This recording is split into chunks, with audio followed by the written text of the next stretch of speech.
देखा जाता है कि लोग विधायक बन जाते हैं लेकिन कार्य जो होता है धरातल पे नहीं है, जनता से रूबरू नहीं हो पाते हैं। कारण है कि देखिए अभी जो स्थिति है लोकतंत्र ध्वस्त हो गया है। जो भी राज्य के जितनी छोटी पार्टी है, जो राज्य में सरकार चलाने वाली पार्टी है, सब लोग ईडी और सीबीआई के घेरा में।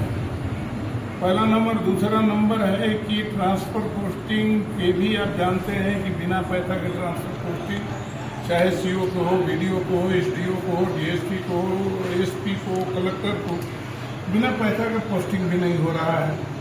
दूसरा नंबर, जो पैसा देकर जाएगा वो हमारे गरीब जनता से वसूली करेगा।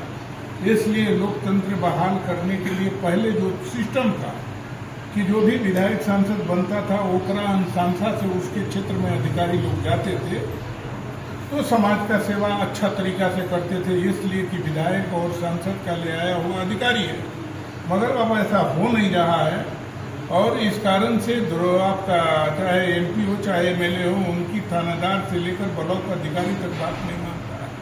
यह लोकतंत्र समाप्त है। इसलिए हम लोग लोकतंत्र बहाल करने के लिए अब देश में तीसरा विकल्प बनाने के रूप में हम लोग अभी मेहनत कर रहे हैं, परिश्रम कर रहे हैं। पूरे देश में हर राज्य से लोग की सहमति है और हम लोग अच्छे जो राज्य के पर्सनालिटी है, जिसको हर राज्य के गांव के लोग जानता हो, वो सब लोग संगठन से जुड़ रहे हैं और संगठन की ओपनिंग बहुत जल्दी दिल्ली से होने वाला है।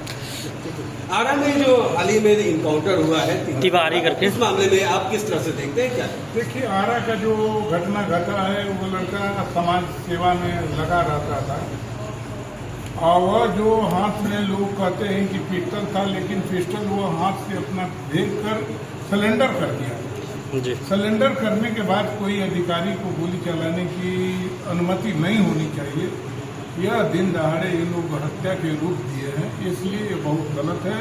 और वही नहीं, बिहार में तो कई जगह लोग काउंटर दिखा कर, ये काउंटर का मतलब है कि काउंटर दोनों तरफ से गोली चलता है, उसमें व्यक्ति मारा गया, वह काउंटर होता है। लेकिन ऐसे तो बिहार में गोपालगंज की बात धरिए, सीवान की बात धरिए, या आपका बाढ़ की बात करिए, मुंगेर की बात करिए, पूर्णिया की बात करिए, हर जगह जैसा तरीका से हत्या हुआ है, यह समझिए कि जो भी राजनीति करने वाले व्यक्ति हो उसको मतलब कि इस पर ध्यान देना चाहिए था।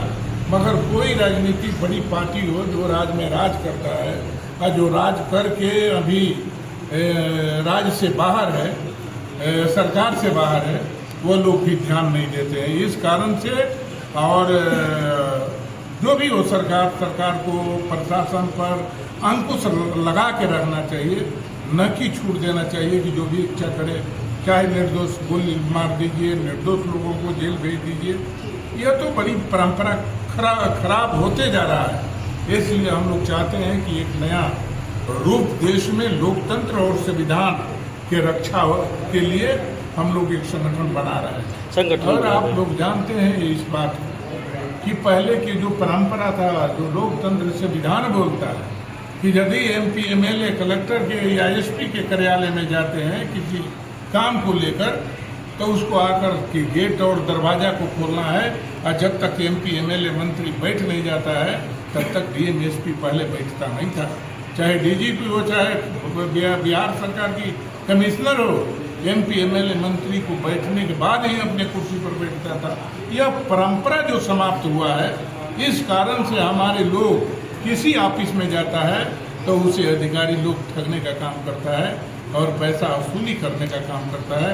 इसलिए इस पर हम लोग गंभीर विचार करके पूरे भारत में, पूरे कई राज्य में, चाहे हरियाणा हो, पंजाब हो, दिल्ली हो, उत्तर प्रदेश हो, मध्य प्रदेश हो, महाराष्ट्र हो, चाहे हर राज्य में हम लोग, चेन्नई हो, फिर आपका केरला हो, हर जगह लोगों से विचार करते हैं एक मजबूत संगठन तीसरा मोर्चा के रूप में हम लोग बनाना चाहते हैं। इसलिए कि लोकतंत्र बहाल हो, अधिकारी पर अंकुश लगे और अधिकारी को भी सम्मान मिले, अधिकारी को भी जहां पर भी पोस्टिंग हो बिना पैसा का पोस्टिंग हो। इसलिए कि आप जानते हैं कि विधायक को जो सुविधा मिलता है, जो एमपी का सुविधा मिलता है, जितना महीना मिलता है, और एमपी एमएलए की पूरे आजीवन रेल पर जहाज पर चलने के लिए सरकार से पैसा मिलता है, इसलिए वह सेवा करने की भावना से एमपी एमएलए बनना चाहिए। मगर जो एमपी आज के दिन में चाहे विधायक पैसा देकर टिकट लेकर आएगा, वह समझिए कि जो आपका विकास का काम रहेगा उस विकास में पैसा कमीशन खाकर यह क्षेत्र के विनाश कर देगा। इसलिए हम लोग चाहते हैं कि अच्छे विधायक बने, अच्छा एमपी बने, अच्छा मुख्यमंत्री बने और अच्छा देश के प्रधानमंत्री बने। यही मेरा संगठन का रूप है। बिहार ही नहीं, अन्य राज्य में भी आपका दौरा चल रहा है, कैसा प्यार मिल रहा है लोगों का? हर जगह जहाँ पर भी हम जाते हैं, जहाँ पर लोग जानते हैं कि ददन यादव जो कहते हैं वही ददन यादव करते हैं। अब बिहार के लोग जानते हैं, बिहार के गांव-गांव के और उत्तर प्रदेश के घर-घर के लोग जानते हैं, मध्य प्रदेश के लोग जानते हैं। हर जगह मेरा लोग यही है कि हमारे लोगों की स्वाभिमान समाप्त हो रहा है। हमारा जो वोटर है, वोटर का स्वाभिमान भी समाप्त हो गया, अधिकारी का भी स्वाभिमान नहीं है और नेताओं की तो स्वाभिमान एकदम समाप्त है। ददन यादव जी, आपने कहा कि मेरा विधायक रहेगा, हर जगह करप्शन खत्म होगा, लेकिन कहा जाता है कि बिहार से कभी करप्शन खत्म नहीं होगा। हर जगह टेबल के नीचे से 2000-4000 सीडीपीओ जो है ब्लॉक स्तर पे लूट मचाए हुए, जैसे कि 3000-4000 अगर बारिश से वसूली करवाता है। कहीं ना कहीं विधायक मंत्री के पॉकेट गर्म किया जाए, क्या कहना चाहेंगे? पहले बता दिए कि जो भी अधिकारी पैसा लेकर जाएगा आएगा वो आपसे वसूलेगा, हमारा गरीब जनता से वसूलेगा। इसलिए इस पर अंकुश लगाने के लिए स्वच्छ, अच्छे, ईमानदार व्यक्ति को एमपी एमएलए बनाने के लिए हम बिहार की जनता से अनुरोध करते हैं, विनती करते हैं कि आप मालिक नहीं, आप बनिहार के रूप में एमपी एमएलए बनाइए। आपके वोट से विधायक हो तो 1 लाख रुपया महीना मिलता है, 1.5 लाख, और टीए भी मिलता है क्षेत्र में जाने के लिए, और एमपी को भी 2-2.5 लाख रुपया महीना है। आजीवन रेल पर जहाज पर चलने के लिए भाड़ा है, विधायक को भी आजीवन रेल पर जहाज पर चलने के लिए भाड़ा।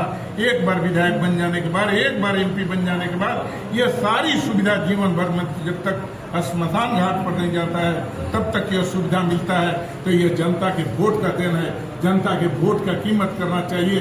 और जो जनता के वोट के से रोटी खाता है उसे समाज को देखना चाहिए, और समाज पर किसी प्रकार का विपद कठिनाई आवे तो उसको चौकीदार बन के लाठी लेकर उसके दरवाजा पर पहराना देना चाहिए। और चाहे बीमारी हो, चाहे मरण हो, हर दुख सुख में नेता एमपी एमएलए को बांटना चाहिए। ऐसा हम देश में बहाल करना चाहते हैं। पंचायत चुनाव भी नज़दीक देखा गया है, और नज़दीक चुनाव में क्या लग रहा है कि आपकी भी अहम भूमिका रहेगी क्या पंचायत चुनाव में? हम ये देखिए, हम ऊपर से ठीक करना चाहते हैं। हम आप ऊपर जब ठीक हो जाएगा, आज बता देना चाहते हैं, जिस दिन नेता ईमानदार हो जाए और जिस दिन नेता जनता का वफादार हो जाए और जिस दिन नेता अधिकारियों से कमीशन लेना बंद कर दे, उसी दिन समाज का कल्याण हो जाएगा और कहीं पर भी हमारे जनता को कोई ठग नहीं पाएगा। एक और